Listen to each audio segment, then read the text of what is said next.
Hey, it's Brett, and we are on the third part of Hope in the Collapse by the Punch Up, Kick Down Distro that was put out this year in 2025. It is through embodied relationships and interdependent communities that the future will be articulated. These relationships are not about controlling things, but about responsibility, capacities to remain responsive to the changing situations, writes Carla Bergman and Nick Montgomery in their book Joyful Militancy. The collapse will rip us from the world of abstraction and force us to look around our physical world in search of relationships, connection, support, and interdependence. Bergman and Montgomery posit that with this outlook, responses to ecological catastrophes are emerging, not happy or optimistic responses, but capacities to respond to the horrors in ways based in lived and ever-changing relationships. Through these responses,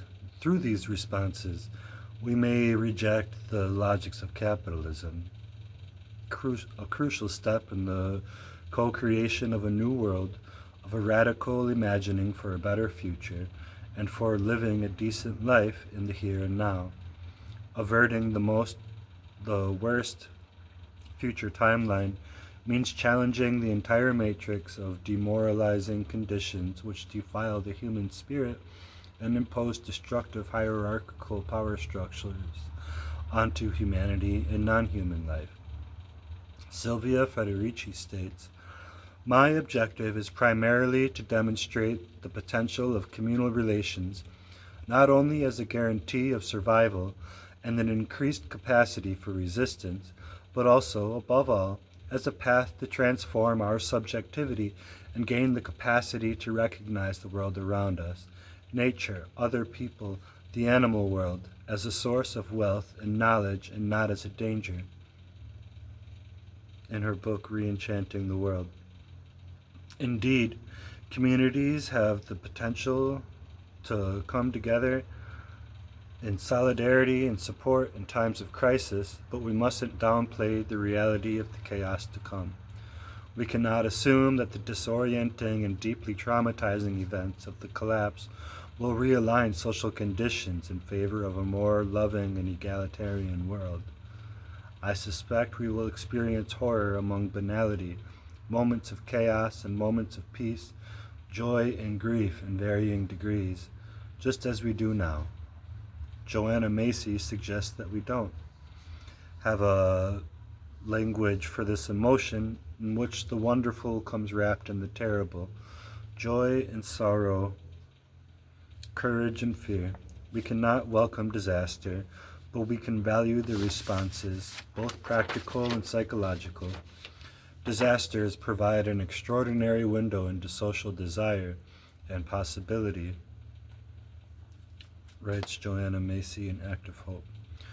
We mustn't romanticize the coming disasters, but prepare for them as best we can. A crucial part of that preparation is building resilient, trusting communities and networks of resource exchange now, before things get even worse. A cynical view of humanity at large, a sense of hostility toward the other, or submitting to the fact that we are doomed to make meaning and connection inaccessible.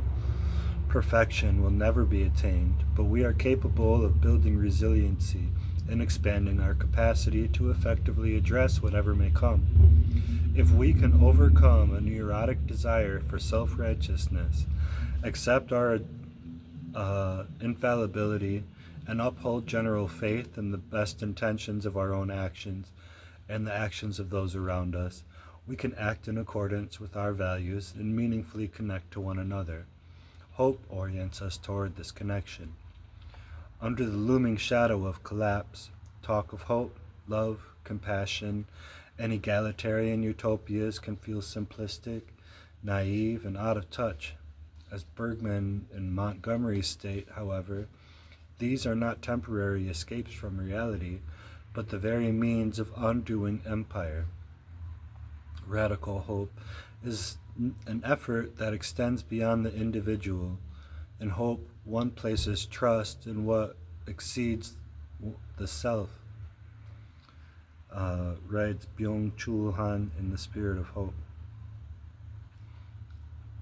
Living with the sense of hope and the service of common well-being, even if it is futile, is far more likely to create a contented and meaningful life than living in a state of impotent rage or passive detachment. Kai Cheng Tam, in her aptly book, I Hope We Choose Love, insists we embody a politics of love. I mean love that is kind but also honest, love that is courageous and relentless, willing to break the rules and smash the system, love that cares about people more than ideas, that prizes each and every one of us as essential and indispensable. I mean, it is better by all metrics to remain present, supportive, and caring for the people in our lives as the collapse makes things more chaotic and challenging. If we can offer ourselves and each other compassion while we face the full reality of our situation, however terrifying, it might be our despair and loss that is experienced collectively, meaningfully.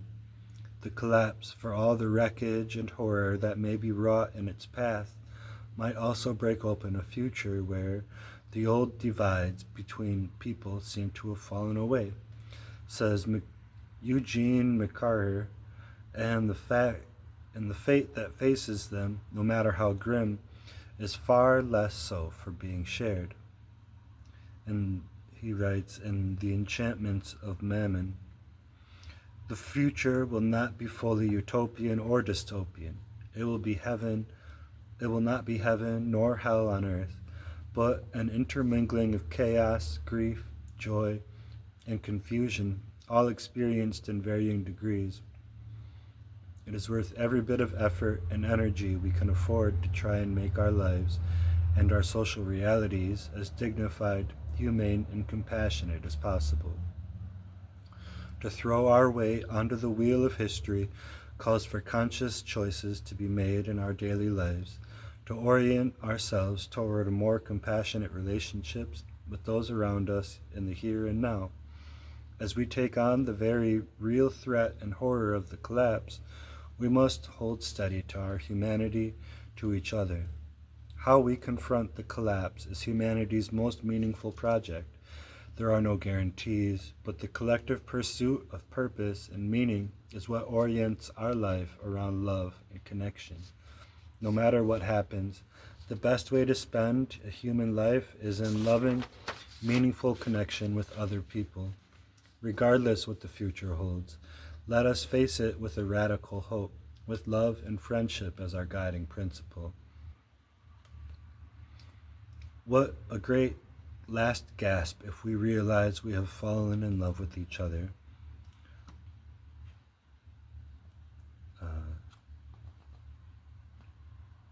Joel Cavell, Enemy of Nature, maybe. That's a broken footnote.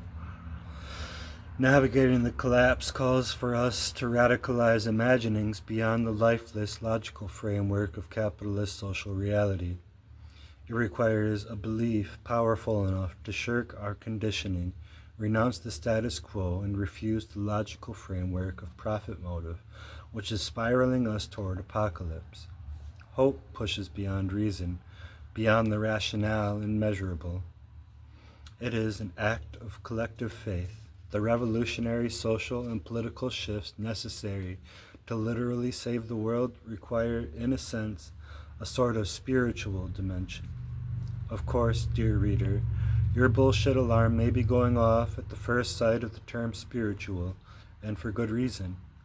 While we should remain alert to the commodified individualistic spiritual grifters so prevalent in the New Age, we need not veer into woo-woo territory and embrace the framework of reverence which values the sacred nature of life and encourages social practices which bring us into communion with our neighbors, strangers, and the natural world.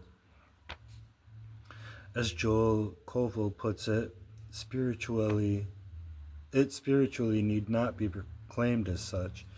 In the time of New Age huckstering, that spirituality is best which does not announce itself, and the truest extent of that ego is transcended in a greater cause. For his part, Bookchin says that the intersection of spiritual practice and liberatory politics, a truly natural spirituality, free of mystical regressions, would center on the ability of an emancipated humanity to function as ethical agents for diminishing needless suffering. Of spiritual bypass, Bookchin has this to offer. The effort in some corners of the ecology movement is to prioritize the need to develop pantheistic eco-spirituality over the need to address social factors raises serious questions about their ability to come to grips with reality. At a time when the blind social mechanism of the market is turning soil into sand, covering fertile land with concrete, poisoning air and water, and producing sweeping climatic and atmospheric changes, we cannot ignore the impact of that aggressive, hierarchical, and exploitative class society has on the natural world. We must face the fact that economic growth, gender oppressions, and ethnic domination need not to speak of corporate and bureaucratic incursions on human well-being, are much more capable of shaping the future of the natural world than our privatistic forms of spiritual self-redemption, writes Murray Bookchin in Social Ecology and Communalism. It is important for us to reject the egoic, atomized spiritual practices which perpetuate the status quo or pacify collective outrage through individualized self-care. Likewise, many have an aversion to institutions of religion as such, a justifiable one, given the extent to which God has been weaponized for genocide, colonialism, war, and oppression of all shades throughout history and into the modern day. When its message is distorted by hierarchies and logics of domination, religion can be the polar opposite of the sort of radical faith which is so necessary to our political and social hopes. While it's juvenile and silly to articulate God as some vengeful man in the sky casting judgment, it is likewise small-minded and simplistic to reject religion and spirituality based outright on the fact that some interpretation or conceptualization. It is true that religion has been used as an excuse for the most vile human behavior and violent structural oppression in history, but it is also undeniable that religion and spiritual communion have been a crucial site of revolutionary struggle. Dedication to God, by whatever name, has been a social tool for fighting oppression, for communal connection, and the sort of meaning which is so integral to human well-being. When it comes to such fundamentally human activity as worship, ritual, and mythology concerning the unknown, we cannot throw out the baby with the bathwater. If the term religion is associated with childhood trauma or hierarchical oppression for you, and spirituality raises an eyebrow in suspicion, I fully understand. However, as David Foster Wallace famously said, there is no such thing as not worshiping. The grifters of the New Age and the megachurch reactionaries are two sides of a coin entirely divorced from the basic human tendency I'm attempting to articulate. Human beings are meaning-seeking creatures. They tell stories to explain the world around them. Storytelling, mythology, and spiritual ritual are in large part what make humans human. A secular, capitalist society only redirects this inextricable part of the human experience toward the worship of wealth, with celebrities as deities and consumption as ritual. When allowed to be fully possessed by capitalist ideology, a framework of worship, ritual, and meaning making entirely captured by greed, consumption, and status, these fundamental human tendencies become perverse, demonic even. Capitalist ideology is fundamentally antisocial, blasphemous. It is a worldview and social political structure which is driving us towards death, towards mass extinction. When life itself in all its forms is cherished with reverence, the destruction wrought by a capitalist global empire is seen for the desecrating and vile force it is. The things that we should now hold in reverence, the beauty and chaos of the natural world, the joy derived from meaningful work, the relationships we build with one another, are all destroyed by an all-encompassing capitalist social reality.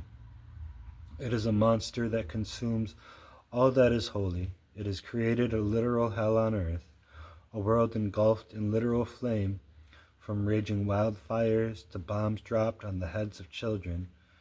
Capitalistic logic is the devil incarnate in a certain sense. When they are not captured by the logic of capital, spiritual practices or rituals of worship, whether we wish to call them that or not, are capable of establishing social cohesion and a sense of communal obligation. Let us take, as a modest example, the assembly or fellowship of a church. Once a week, a congregation gathers, establishes, and maintains face-to-face relationships with fellow members of their community, with whom they embody a transcendental ritual of reverence, maybe even hold hands and sing. While I recognize there are endless examples of exploitation and perversion in this activity, we should also admit that there is something to be said for the way these practices, each to their own and collectively, establish a coherent social body which has profound emotional, psychological, and societal benefits. Regular and communal ritual are the tools with which a new world is built. Humans have engaged, in some form or another, in these sorts of rituals since time immemorial.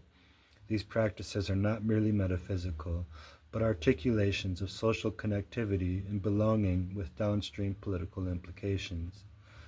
A ritual might look different for everyone.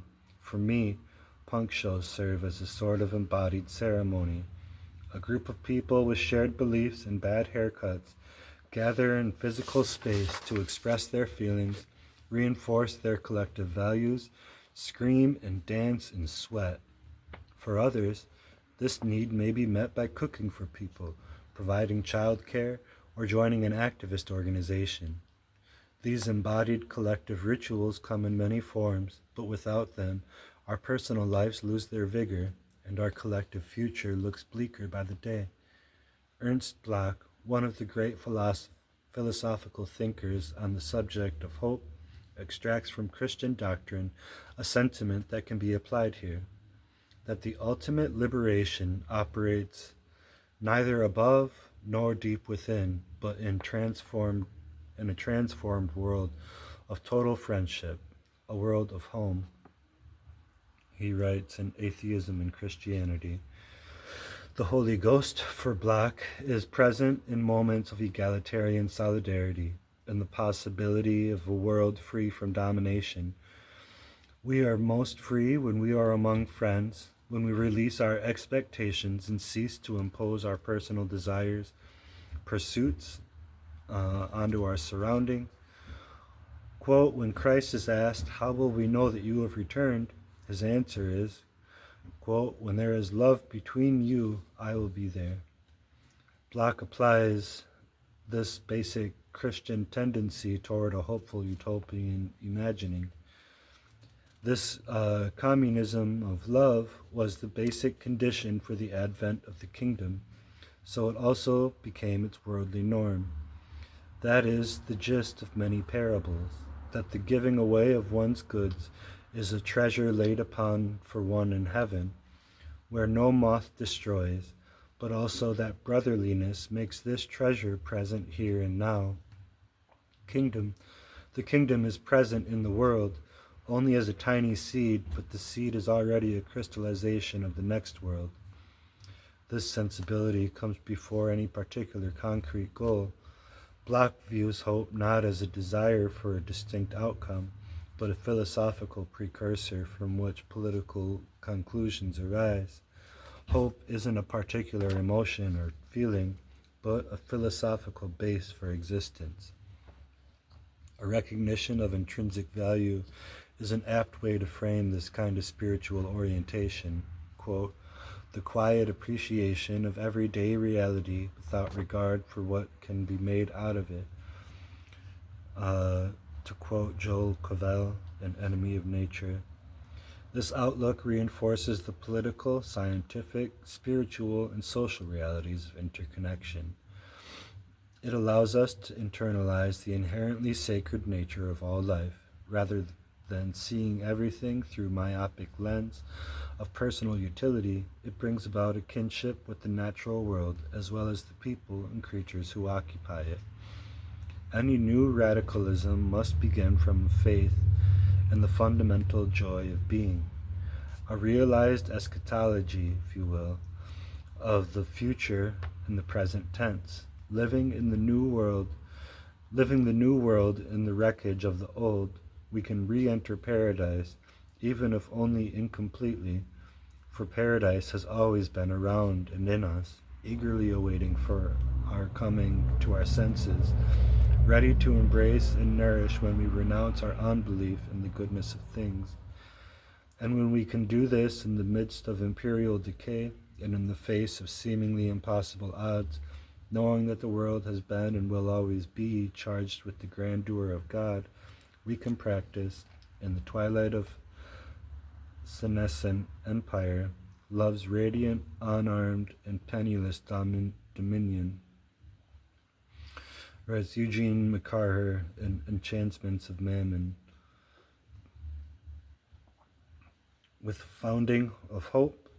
foundation of hope, uncertainty is charged with potential rather than fear. Our ability to navigate the coming disasters rests on our capacity to embody a system of belief which challenges the reigning ideology of capitalist domination. Faith, in this sense, might make us more resilient and determined in our struggle, might transform our pacifying despair into a liberating hope. And that is the end of that essay or zine. And on the topic of religion within the revolution and revolutionary acts such as mutual aid and community care, if you want to see the most anarchist thing that's happening in your community, go find out what the church ladies with the food drive are doing, because that's usually where you're going to find the helpful people like that. And so, regardless of my personal feelings, I would rather work alongside them, even with difference of beliefs, because they're actually putting their money where their mouth is quite regularly. And that's what I respect. So spirituality and anti-spirituality are, big things in this world. But in order for us to achieve unity, we have to look past those subtle differences. Just like during a protest, you are in community with the other protesters, the rest of the people in the crowd. You don't know them. You're probably never going to see most of them again, but you have faith that you all support each other. And that is where our strength is, through cooperation. And I look forward to cooperating with all of you to build a better world. If you want to check out more stuff like this, I have zines and pamphlets playlist that is just full of this kind of stuff. And I plan on uploading a lot more. So thank you and be safe.